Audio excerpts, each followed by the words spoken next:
Cornelius Fudge. Harry, Ron, and Hermione had always known that Hagrid had an unfortunate liking for large and monstrous creatures. During their first year at Hogwarts, he had tried to raise a dragon in his little wooden house, and it would be a long time before they forgot the giant three-headed dog he'd christened Fluffy. And if, as a boy, Hagrid had heard that a monster was hidden somewhere in the castle, Harry was sure he'd have gone to any lengths for a glimpse of it. He'd probably thought it was a shame that the monster had been cooped up so long, and thought it deserved the chance to stretch its many legs. Harry could just imagine the 13-year-old Hagrid trying to fit a leash and collar on it. But he was equally certain that Hagrid would never have meant to kill anybody. Harry half wished he hadn't found out how to work Riddle's diary. Again and again, Ron and Hermione made him recount what he'd seen, until he was heartily sick of telling them, and sick of the long, circular conversations that followed. Riddle might have got the wrong person, said Hermione. Maybe it was some other monster that was attacking people. How many monsters do you think this place can hold? Ron asked dully.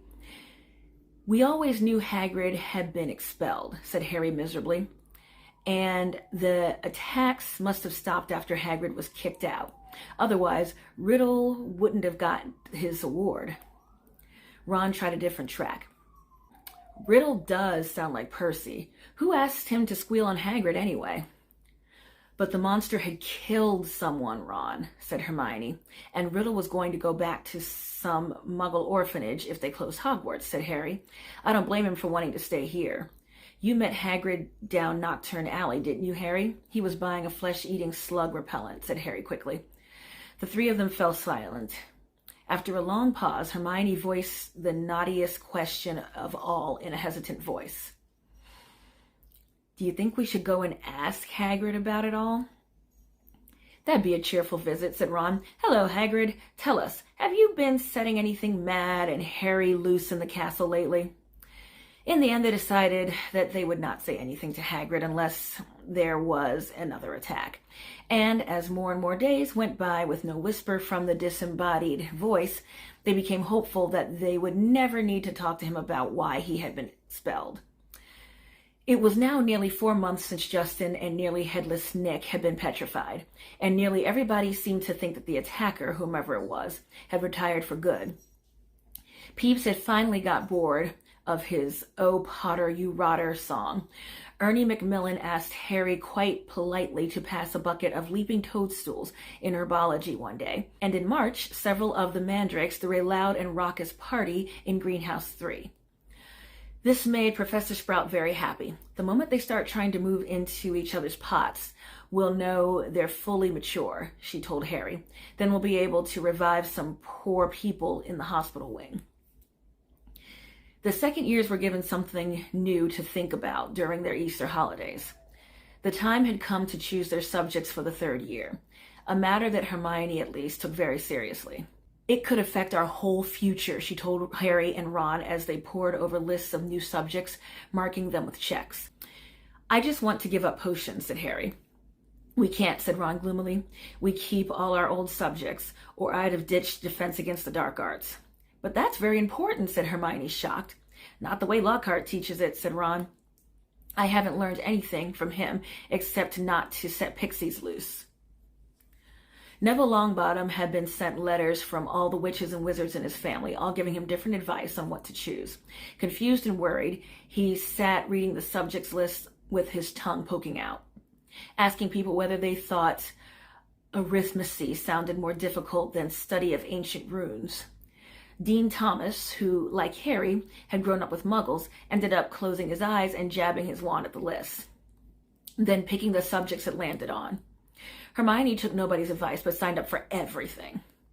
Harry smiled grimly to himself at the thought of what Uncle Vernon and Aunt Petunia would say if he tried to discuss his career in wizardry with them. Not that he didn't get any guidance. Percy Weasley, who was eager to share his experience. Depends where you want to go, Harry, he said. It's never too early to think about the future, so I'd recommend divination. People say Muggle studies is a soft option, but I personally think wizards should have a thorough understanding of the non-magical community, particularly if they're thinking of working in close contact with them. Look at my father. He has to deal with Muggles business all the time. My brother Charlie was always more of an outdoor type, so he went with care of magical creatures. Play to your strengths, Harry. But the only thing Harry felt he was really good at was Quidditch. In the end, he chose the same new subjects as Ron, feeling that if he was lousy at them, at least he'd have someone friendly to help him. Gryffindor's next Quidditch match would be against Hufflepuff. Wood was insisting on team practices every night after dinner, so that Harry barely had time for anything but Quidditch and homework. However, the training sessions were getting better, or at least drier, and the evening before Saturday's match, he went up to his dormitory to drop off his broomstick, feeling Gryffindor's chances for the Quidditch Cup had never been better. But his cheerful mood didn't last long. At the top of the stairs of the dormitory, he met Neville Longbottom, who was looking frantic. Harry, I don't know who did it. I just found... Watching Harry fearfully, Neville pushed open the door. Contents of Harry's trunk had been thrown everywhere. His cloak lay ripped on the floor. The bedclothes had been pulled off his four-poster, and the drawer had been pulled out of his bedside cabinet, the contents strewn over the mattress. Harry walked over to the bed, open-mouthed, treading on a few loose pages of Travels with Trolls. As he and Neville pulled the blankets back onto his bed, Ron, Dean, and Simius came in. Dean swore loudly. "What happened, Harry?" "No idea," said Harry, but Ron was examining Harry's robes. All the pockets were hanging out. "Somebody's been looking for something," said Ron. "Is there anything missing?" Harry started to pick up all his things and throw them into his trunk. It was only as he threw the last of the Lockhart books back into it that he realized what was gone there. "Riddle's diary's gone," he said in an undertone to Ron. "What?" Harry joked his head towards the dormitory door, and Ron followed him out.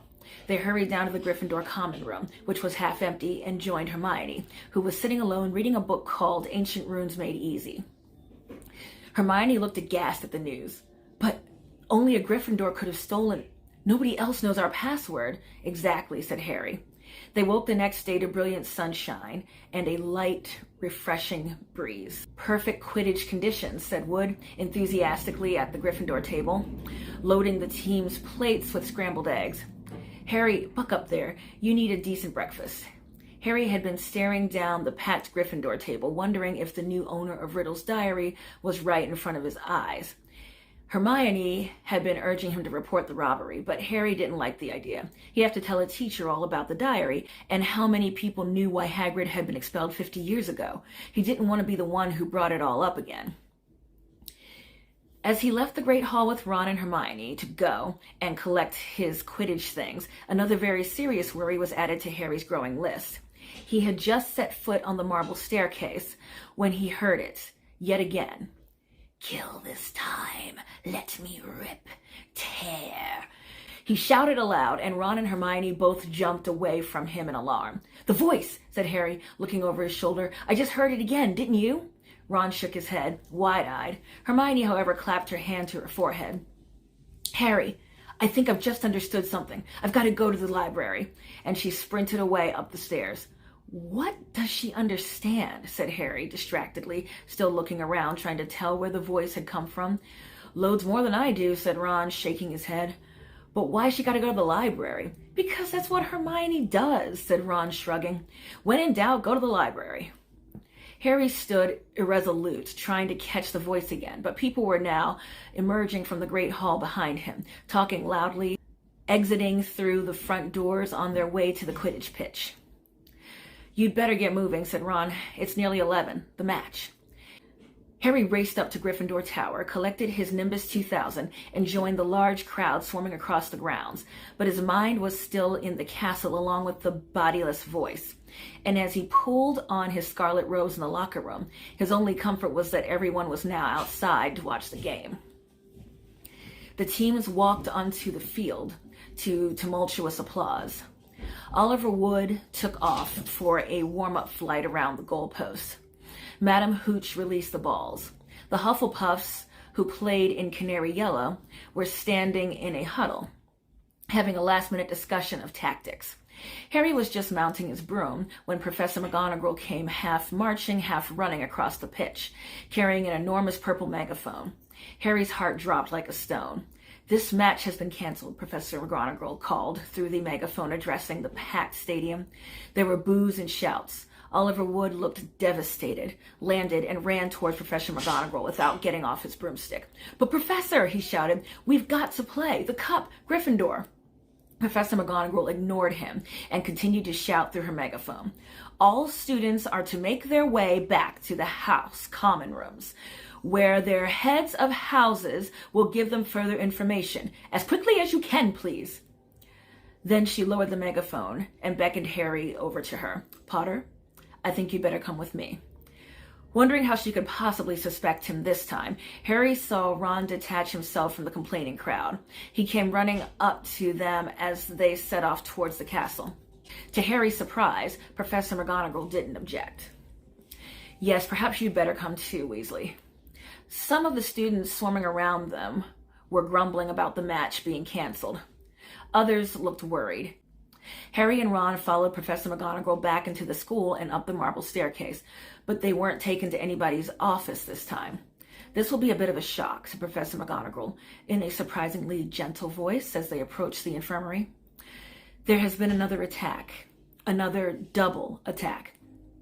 Harry's insides did a horrible somersault. Professor McGonagall pushed the door open, and he and Ron entered. Madame Pomfrey was bending over a 6-year girl with long curly hair.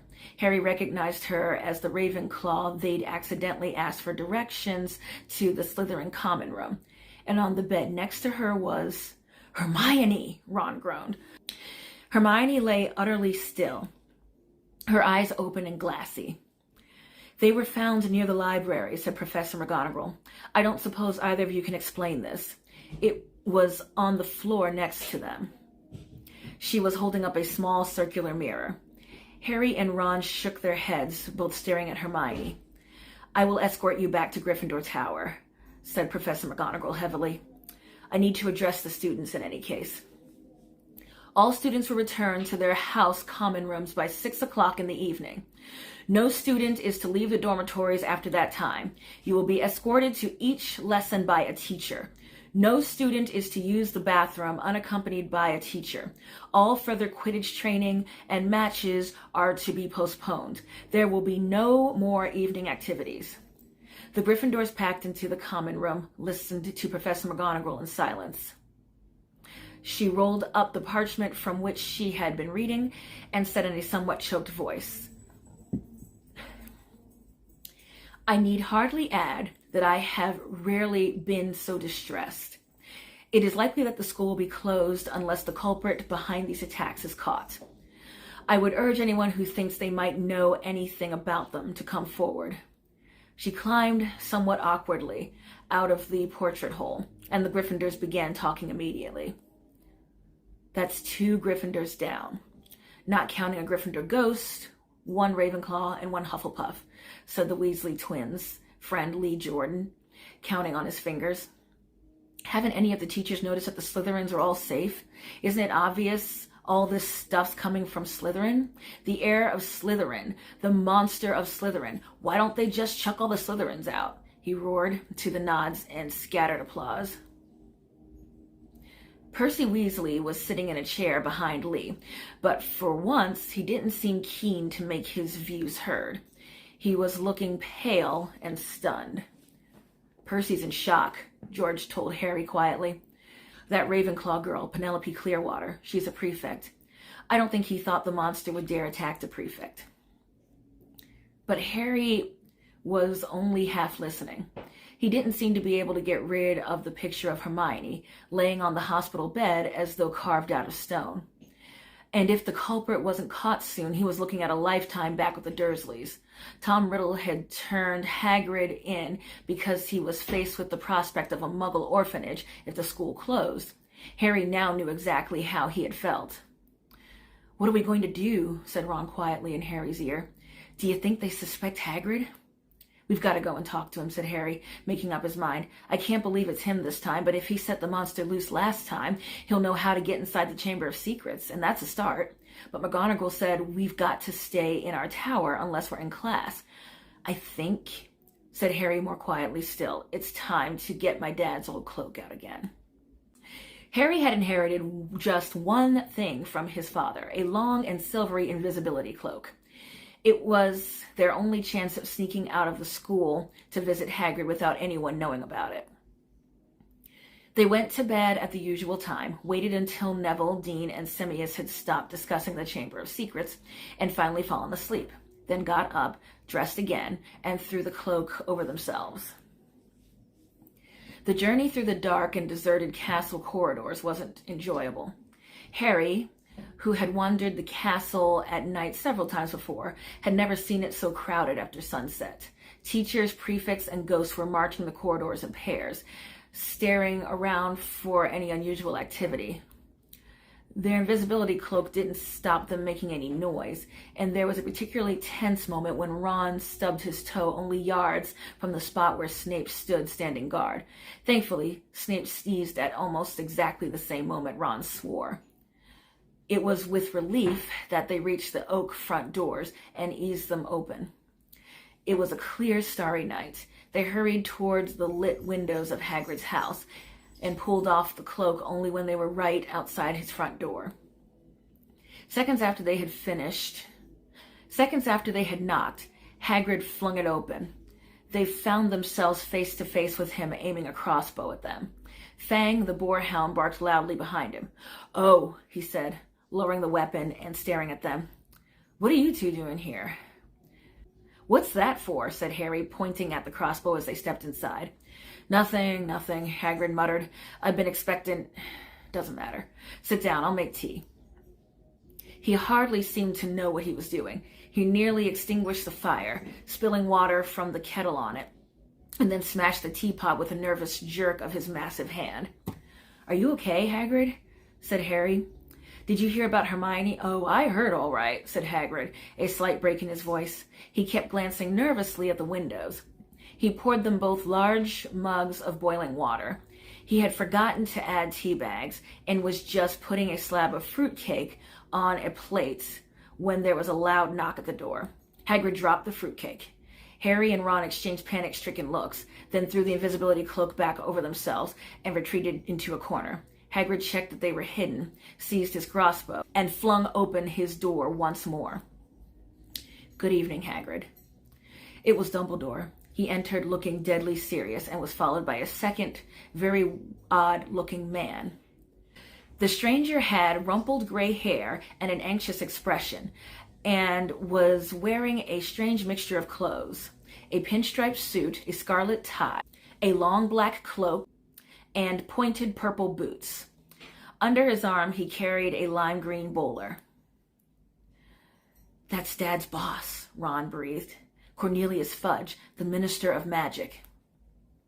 Harry elbowed Ron hard to make him shut up. Hagrid had gone pale and sweaty. He dropped into one of his chairs and looked from Dumbledore to Cornelius Fudge. "Bad business, Hagrid," said Fudge in rather clipped tones. "Very bad business. Had to come. 4 attacks on Muggleborns. They've gone far enough. Ministry's got to act." "I never," said Hagrid, looking imploringly at Dumbledore. "You know I never. Professor Dumbledore, sir." "I want it understood, Cornelius, that Hagrid has my full confidence," said Dumbledore, frowning at Fudge. "Look, Albus," said Fudge, uncomfortably. "Hagrid's record's against him. Ministry's got to do something. The school governors have been in touch." "Yet again, Cornelius, I tell you that taking Hagrid away will not help in the slightest," said Dumbledore. His blue eyes were full of a fire Harry had never seen before. "Look at it from my point of view," said Fudge, fidgeting with his bowler. "I'm under a lot of pressure. Got to be seen to be doing something. If it turns out it wasn't Hagrid, he'll be back and no more said. But I've got to take him. Got to. Wouldn't be doing my duty." "Take me," said Hagrid, who was trembling. "Take me where?" "For a short stretch only," said Fudge, not meeting Hagrid's eyes. "It's not a punishment, Hagrid. More of a precaution. If someone else is caught, you'll be let out with a full apology." "Not Azkaban," croaked Hagrid. Before Fudge could answer, there was another loud rap at the door. Dumbledore answered it. It was Harry's turn for an elbow in the ribs. He let out an audible gasp. Mr. Lucius Malfoy strode into Hagrid's hut, swathed in a long black travel cloak, smiling a cold and satisfied smile. Fangs started to growl. "Already here, Fudge," he said approvingly. Good, good. "What are you doing here?" said Hagrid furiously. "Get out of my house." "My dear man, please believe me, I have no pleasure at all in being inside your, Do you call this a house?" said Lucius Malfoy, sneering as he looked around the small cabin. "I simply called at the school and was told that the headmaster was here." "And what exactly did you want with me, Lucius?" said Dumbledore. He spoke politely, but the fire was still burning in his blue eyes. "Dreadful thing, Dumbledore," said Malfoy lazily, taking out a long roll of parchment. "But the governors feel it's time for you to step aside. This is an order of suspension. You'll find all 12 signatures on it. I'm afraid we feel you're losing your touch." "How many attacks have there been now?" 2 more this afternoon, wasn't it? At this rate, there'll be no Muggle-borns left at Hogwarts. And we all know what an awful loss that would be to the school. "Oh, now, see here, Lucius," said Fudge, looking alarmed. "Dumbledore suspended? No. Last thing we want just now, the appointment or suspension of the headmaster is a matter for the governors, Fudge," said Mr. Malfoy smoothly. "And as Dumbledore has failed to stop these attacks..." "See here, Malfoy, if Dumbledore can't stop them," said Fudge, whose upper lip was sweating now. "I mean to say, who can?" "That remains to be seen," said Mr. Malfoy with a nasty smile.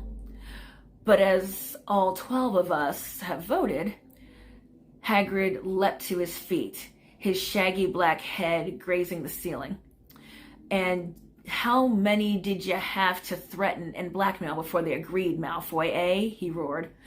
Dear, you know, that temper of yours will lead you into trouble one of these days, Hagrid," said Mr. Malfoy. "I would advise you not to shout at the Azkaban guards like that. They won't like it at all." "You can't take Dumbledore," yelled Hagrid, making Fang the Boarhound cower and whimper in his basket. "Take him away and the Muggleborns won't stand a chance. There'll be killing next." "Calm yourself, Hagrid," said Dumbledore sharply. He looked at Lucius Malfoy. "If the governors want my removal, Lucius, I shall of course step aside." "But..." stuttered Fudge. "No!" growled Hagrid. Dumbledore had not taken his bright blue eyes off Lucius Malfoy's cold gray ones. "However," said Dumbledore, speaking very slowly and clearly so that none of them could miss a word, "you will find that I will only truly have left this school when none here are loyal to me. You will also find that help will always be given at Hogwarts to those who ask for it." For a second, Harry was almost sure Dumbledore's eyes flickered towards the corner where he and Ron stood hidden. "Admirable sentiments," said Malfoy, bowing. "We shall all miss your highly individual way of running things, Albus, and only hope that your successor will manage to prevent any killings." He strode to the cabin door, opened it, and bowed Dumbledore out. Fudge, fiddling with his bowler, waited for Hagrid to go ahead of him. But Hagrid stood his ground, took a deep breath, and said carefully, "If anyone wanted to find out some stuff, all they'd have to do were to follow the spiders. That'd lead 'em right. That's all I'm saying." Fudge stared at him in amazement. "All right, I'm coming," said Hagrid, pulling on his moleskin overcoat. But as he was about to follow Fudge through the door, he stopped again and said loudly, "And someone will need to feed Fang while I'm away." The door banged shut, and Ron pulled off the invisibility cloak. "We're in trouble now," he said hoarsely. "No Dumbledore. They might as well close the school tonight. There'll be an attack a day with him gone." Fang started howling, scratching at the closed door.